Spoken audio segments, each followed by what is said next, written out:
Hallelujah. सभी को प्रभु यीशु मसीह के नाम में जय मसीह की। और मैं आशा करता हूँ कि सब लोग प्रभु में आनंदित होंगे और खुश होंगे, इसलिए मैं परमेश्वर पिता का धन्यवाद करता हूँ।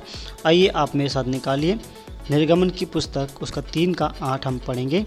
तो वहाँ पर इस प्रकार लिखा है, इसीलिए अब मैं उतर आया हूँ कि उन्हें मिस्रियों के वश से छुड़ाऊँ और उस देश से निकाल कर एक अच्छे और बड़े देश में, जिसमें दूध और मधु की धारा बहती है, अर्थात कनानी, हित्ती, एमोरी, परिजी, हिब्बी और यबूसी लोगों के स्थान में पहुँचाऊँ। हालेलुया। तो यहाँ पर परमेश्वर मूसा को बात कर रहा है। तो मूसा से बात करते वक्त परमेश्वर कहता है, इसीलिए अब मैं उतर आया हूँ कि उनको उस गुलामी से निकालकर एक अच्छे देश में पहुँचाऊँ, जहाँ दूध और मधु की धाराएं बहती है। तो परमेश्वर ने क्या देखा कि उन लोगों की परिस्थितियों को देखा कि वो लोग अभी 40 साल तक गुलामी में हैं। कई परिस्थितियों को परमेश्वर के जीवन में देखा है। हालेलुया। हमारे हर एक एक आंसुओं का हिसाब रखने वाला परमेश्वर है। वहाँ पर परमेश्वर का वचन कहता है कि मैंने उनकी चिल्लाहट सुनी है जो परिश्रम के कारण होती है। हालेलुया।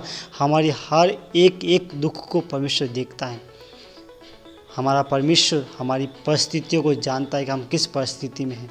हालेलुया। इसीलिए वो कहता है, अब मैं उतर आया हूँ। हालेलुया।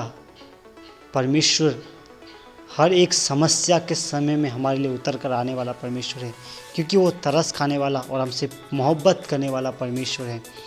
वहाँ पर परमेश्वर उनको गुलामी में देखना नहीं चाहता है। वहाँ पर उस परिस्थिति में दबा हुआ, उस परिस्थिति में परेशान होते हुए देखना नहीं चाहता। इसलिए परमेश्वर कहता है कि उस जगह से मैं तुमको निकालने के लिए आया हूँ।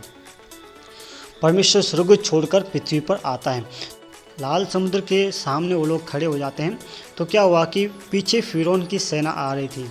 आने के बाद क्या हुआ कि परमेश्वर ने मूसा को बोला कि अपना हाथ बढ़ा। जब उसने हाथ बढ़ाया तो क्या हुआ कि समुद्र 2 भाग हो गया।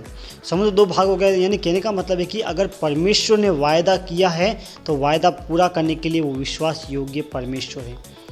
परमेश्वर ने कहा था, अब मैं उतर आया हूँ। अगर उतर आया हूँ तो हर एक परिस्थितियों को परमेश्वर दूर करने के लिए तैयार है। हालेलुया। हमारे जीवन में भी अगर परमेश्वर उतर आया है तो सारे उद्धार के काम करने के लिए वो विश्वास योग्य परमेश्वर है। हालेलुया। हम एक और बात जब हम देखते हैं कि ये हम जब आदम और हवा के द्वारा जब पाप किया गया तो इस संसार में पाप फैल गया। तो उसने क्या किया, अपने इकलौते पुत्र को स्वर्ग छोड़कर नीचे आना पड़ा। हालेलुया। यानी कि अब मैं उतर आया हूँ कि आदम और हवा ने जो पाप किया था उस पाप को हटाकर तुम्हें वायदे के देश में, यानी कि कहने का मतलब है कि स्वर्ग की ओर लेकर जाऊँ। क्या वचन में क्या लिखा है? वचन में इस प्रकार लिखा है कि परमेश्वर ने जगत से ऐसा प्रेम किया कि उसने अपना इकलौता पुत्र दे दिया, ताकि जो कोई विश्वास करे वो नाश ना हो परंतु अनंत जीवन पाए। इसका मतलब क्या है? परमेश्वर उतर आया। हालेलुया। आदम और हवा ने तो गलती की, परंतु परमेश्वर उतर कर आता है और कहता है कि तुम्हारी गलती को सही करने के लिए मैं बलिदान देने के लिए तैयार हूँ। हालेलुया। पाप का बलि देने के लिए, हमारा पाप को परमेश्वर दूर करने के लिए स्वर्ग से वो उतर आता है। हालेलुया। दानियल के दोस्तों के बारे में हम देखते हैं। उनका नाम शद्रक, मेशक और अबेदनगो था। तो दानियल की पुस्तक 3रा अध्याय में जब हम पढ़ते हैं तो वहाँ पर क्या हुआ कि राजा ने एक बड़ी सी मूर्ति बनाई और बोलते हैं कि सारे प्रजा के लोग उसको दंडवत करें, और जो उसको दंडवत नहीं करेगा उसको आग की भट्टी में डाल दिया जाएगा। अब राजा ने बोल दिया है तो उसको आज्ञा मानना है। वो पत्थर की लकीर है। तीनों को भी बोला गया कि आप तीनों भी उस मूर्ति को दंडवत करो। तो उन्होंने क्या बोल दिया कि हम तेरी खड़ी कराई हुई मूर्ति का दंडवत नहीं करेंगे। तो वहाँ पर क्या होता है कि उनको आग की भट्टी में डाल देने का आदेश देते हैं कि तुम जाएं। और जो उनको आग की भट्टी में डाल रहे थे उनकी आँच लगते ही वो लोग जल गए। तो आग की भट्टी में डाल दिया था तो क्या हालत होगी? वहाँ से बचना इम्पॉसिबल है, परंतु परमेश्वर इम्पॉसिबल को भी पॉसिबल में बदलने वाला परमेश्वर है। परमेश्वर वहाँ पर उतर आया। इनको तीनों को डाला गया था। राजा देखते हैं, अरे चौथा मनुष्य कौन है? उसका रूप तो परमेश्वर के पुत्र के समान है करके उसने देखा। हालेलुया। दानियल के जो दोस्त थे वो नौजवान थे।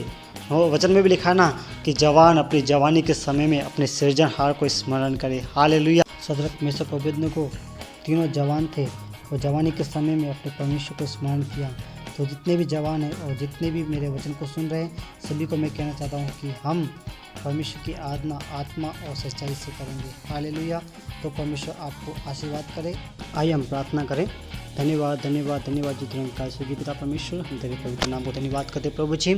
आप मूसा के प्रति विश्वास योग्य रहे प्रभु जी, वैसे ही मेरे पिता परमेश्वर अपने दानियल के दोस्त सदरक मेशक अबेदनगो के प्रति विश्वास योग्य रहे, वैसे हमारे जीवन में भी परमेश्वर पिता आप विश्वास योग्य रहने पाए प्रभु जी। हमारे हर एक परिस्थिति में आप उतर कर आने पाए मेरे प्रभु जी। पिता, ना तो बल से ना शक्ति से, लेकिन तेरी आत्मा के द्वारा आप हमें चलाए मेरे प्रभु जी। आप चलाएं तो हम चलने पाए प्रभु जी, आप हमें बढ़ाए तो हम बढ़ने पाए मेरे पिता परमेश्वर। हम अपनी होशियारी से नहीं प्रभु जी, परंतु अपनी जवानी के समय में तुझे स्मरण करने पाए प्रभु जी। जितने लोग भी आप वचन को सुन रहे प्रभु जी, जिस परिस्थिति में है उस परिस्थिति से आप निकालने के लिए आप उतराए मेरे प्रभु जी। हे मेरे पिता, धन्यवाद पिता परमेश्वर दुआओं को सुनने के लिए, यीशु के सामर्थ्य नाम से आमीन।